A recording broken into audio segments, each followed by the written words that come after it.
इस लेक्चर में हम मशीन लर्निंग के कुछ फंडामेंटल्स देखेंगे। ये फंडामेंटल्स हमें मशीन लर्निंग का कोई भी मॉडल डेवलप करना हो तो इसका यूज करना ही है।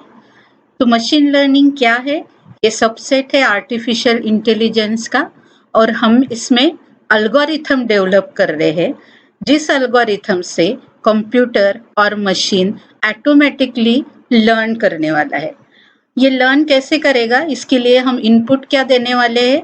इनपुट हम डेटा देंगे और ये जो डेटा इनपुट देंगे हम, वो डेटा और कुछ पास्ट एक्सपीरियंस से ये मॉडल, हमारा मशीन लर्निंग मॉडल या कंप्यूटर लर्न करने वाला है। तो ये इसकी डेफिनेशन है। और भी डेफिनेशंस है मशीन लर्निंग की। और ये मशीन लर्निंग जो नाम है, ये फर्स्ट टाइम आर्थर सैमुअल ने 1959 में इंट्रोड्यूस किया है। तो चलो देखते हैं क्या है मशीन लर्निंग और ट्रेडिशनल लर्निंग और मशीन लर्निंग में क्या डिफरेंस है। तो ये ब्लॉक डायग्राम ट्रेडिशनल लर्निंग का है।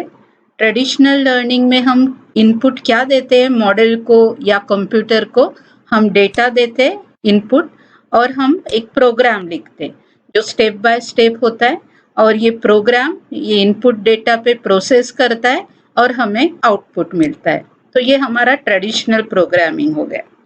मशीन लर्निंग में क्या होता है? हम डेटा एज अ इनपुट दे रहे और हम आउटपुट भी इनपुट दे रहे। तो ये जो डेटा और आउटपुट हम मशीन मॉडल को दे रहे या कंप्यूटर को दे रहे, this is during training phase. So हम पहले मॉडल को ट्रेन कर रहे यूजिंग दिस डेटा, एंड वो डेटा के लिए आउटपुट क्या है?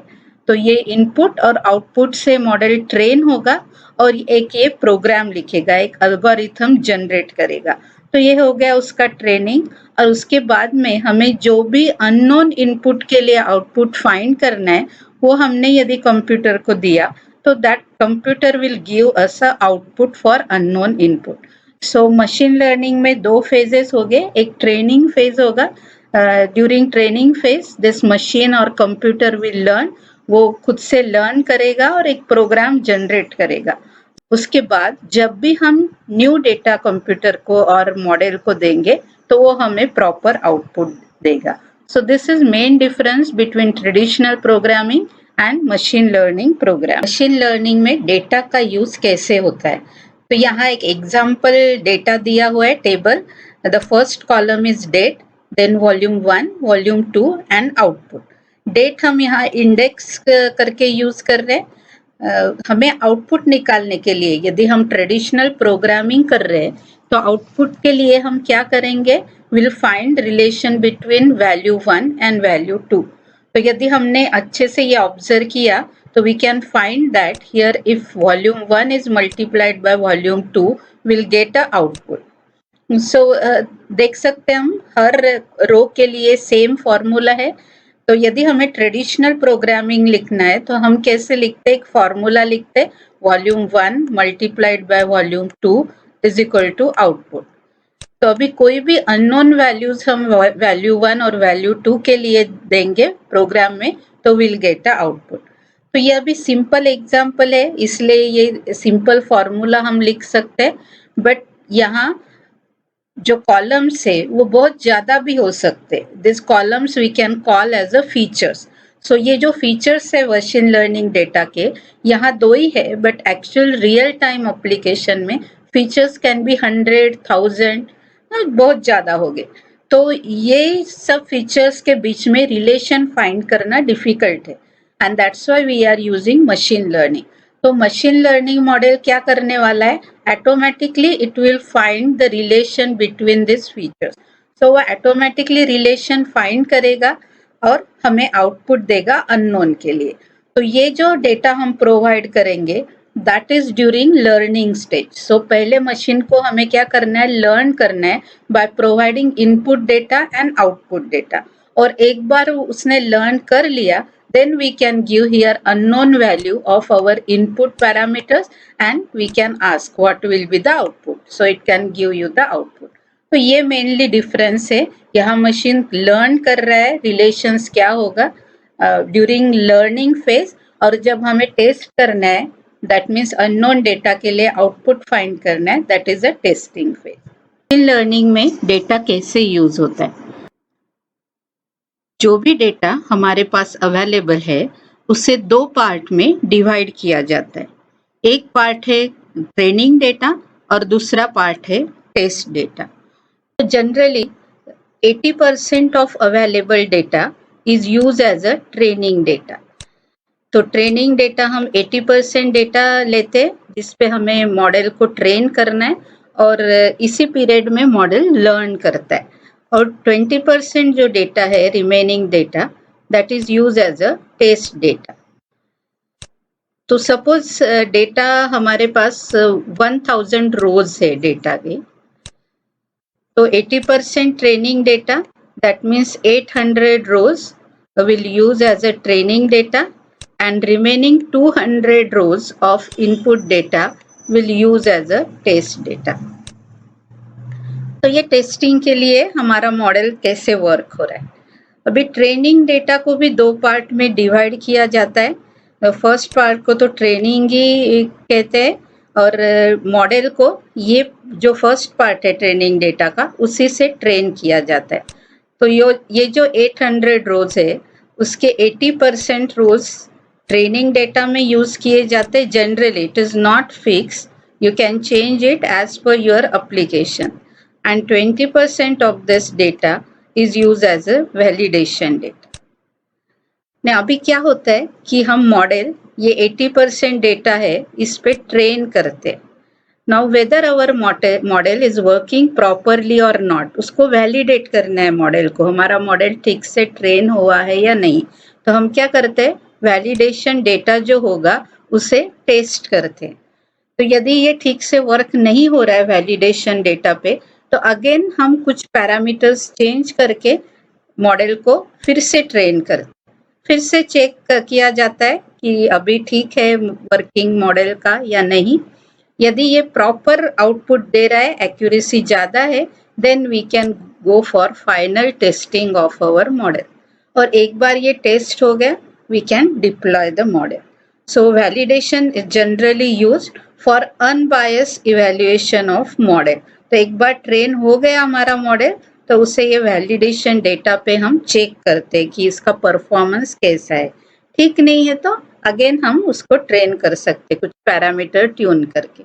यदि ये फाइनलाइज हो गया हमारा training step, then we can go for testing. Can be explain using this diagram. This is input data which is divided into training set and test set. Training set is divided again into training set and validation set. तो ये training set पे हम क्या कर रहे हैं, model को train कर रहे हैं। ट्रेन होने के बाद हम मॉडल को इवेल्युएट कर रहे हैं, टेस्ट कर रहे हैं। कौन से डेटा पे, वैलिडेशन डेटा पे। यदि ये गुड है, परफॉर्मेंस इसका अच्छा है, then will go to final model, machine learning model. और फाइनल मॉडल का हम अब इनपुट क्या देख सकते हैं, टेस्ट डेटा दे सकते हैं, टेस्ट कर रहे and we can deploy the model. हमारा मॉडल रेडी हो गया। यदि ये वैलिडेशन डेटा पे उसका परफॉर्मेंस अच्छा नहीं है तो फिर से हम उसको ट्रेन करेंगे, कुछ पैरामीटर्स चेंज करेंगे, फिर से इवेल्युएट करेंगे कि अभी वो ठीक से वर्क कर रहा है। नहीं कर रहा है तो ये लूप ऐसे कंटिन्यूस होगी जब तक परफॉर्मेंस हमारे मॉडल का हमें जितना चाहिए उतना नहीं आ रहा है, अच्छा नहीं आ रहा है एक्यूरेसी, तब तक ये लूप ही में ही रहेगा। And once it is giving a proper performance, we can finalize our model and test on test data and you can deploy the model. General step क्या क्या होते हैं मशीन लर्निंग मॉडल डेवलप करने के, हम वो देखते हैं। तो ये जनरल एग्जाम्पल है, यहाँ क्लासिफिकेशन लिखा हुआ है। You can use it for other methods also, that means regression, clustering. ये जस्ट एक एग्जाम्पल है। तो हमें पता है अभी कि डेटा सेट जो होगा उसको ट्रेनिंग डेटा सेट और टेस्टिंग डेटा सेट में डिवाइड किया जाता है। यहाँ वैलिडेशन नहीं दिखा है, but you can divide this data into validation and training also. तो पहले ट्रेनिंग फेज होती है, so this blocks are related to training phase. ये जो अपर ब्लॉक्स है these are related to training phase. So जो भी डेटा होगा, first that data is preprocess. For example suppose हमारे पास इमेजेस है, तो वो इमेजेस को हमें रीसाइजिंग हम कर सकते हैं, उसको क्रॉपिंग किया जाता है, फिल्टरिंग किया जाता है. So different operations can be performed on image so that you will get a proper image for further processing. यदि टेक्सचुअल डेटा है हमारा तो उसमें भी कुछ प्री प्रोसेसिंग हो सकता है, split the words, remove stop word, like that. एक एग्जांपल दिखते. सपोज हमें प्रोग्राम है फ्रूट आइडेंटिफिकेशन का, हमें फ्रूट आइडेंटिफाई करना है इमेज में कौन सा है. तो for example suppose we are having images like this, ऐसे इमेजेस है, तो हमें आइडेंटिफाई करने के लिए ये इमेज को क्रॉप भी करना पड़ेगा. यदि साइज सभी इमेजेस की सेम नहीं है तो हमें वो सेम भी करना है. तो different operations we can perform. So these are called the pre-processing methods. After pre-processing, you have to extract the features. तो अभी तो इमेज है, हमें मशीन लर्निंग एल्गोरिथम डेवलप करने के लिए फीचर्स की आवश्यकता होती है, फीचर्स की जरूरत है. तो हम क्या करेंगे, वो इमेज में से फीचर्स एक्सट्रैक्ट करेंगे. तो ये यहाँ एक एग्जाम्पल है. यहाँ तो बहुत सारे फ्रूट के इमेजेस है, but data is related to apple. This is just example data, orange and banana. तो ये हमारा output है and this is the input image. From these images we have to extract features. तो ये separate image है. This is the image of apple. This is the image of banana. So from this image we have to extract the features. तो हम यहाँ example लिखा हुआ है. What is the यहाँ एग्जाम्पल दिया हो, we can extract one feature as a height. Apple की हाइट क्या है, एप्पल की विड्थ क्या है, कलर क्या है, और भी बहुत सारे फीचर्स हो सकते हैं. रियल टाइम एप्लीकेशन में 100, 1000 like that features we can use. Here just to explain you only 3 features are written. So we have created this data. These are the input features, height, width and color and output. So हम क्या करेंगे, ये data हमारे पास है, इसको पहले हम training और टेस्ट में डिवाइड करेंगे. यहाँ 7 रोज है, but actually it may be 1000, 1 lakhs rows like that. So that we have to divide in training and test images. Then we can extract the features. अभी फीचर्स बहुत ज्यादा हो गए, 1000 हो गए feature. So it is very difficult to process on these many features. क्या होगा, इतने फीचर्स पे प्रोसेस करने तो मेमोरी ज्यादा लगेगी. Then computation will also increase, computation time will increase. So for that generally the feature selection algorithms are used. That means from this 1000 features you just keep only important feature. So 1000 feature में से जो important features है, जो ज्यादा information store करते, we can use that features only. So that is called the feature selection. तो ये diagram में हमने देखा, डेटा सेट पे हम पहले प्री प्रोसेसिंग कर रहे, then we are extracting feature, और इसी में क्या होता है, feature selection. Means select only important features, don't process on all the feature. Select important features only, which will reduce your computation time and memory requirement. So feature selection is important here, and after that we can store selected feature in the memory. हम store करेंगे उसको features पे, and we can train our model on that selected features. This is our training phase. Now after training of this model will learn during training phase. Now we can test the unknown data.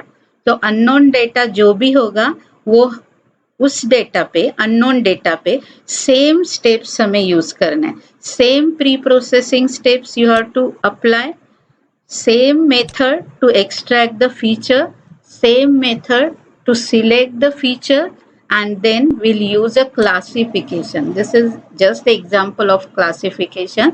Can classify unknown image from this known image using this classification method, and then we'll get a result. So these are the important blocks which are used for the machine learning model. Thank you for watching this video.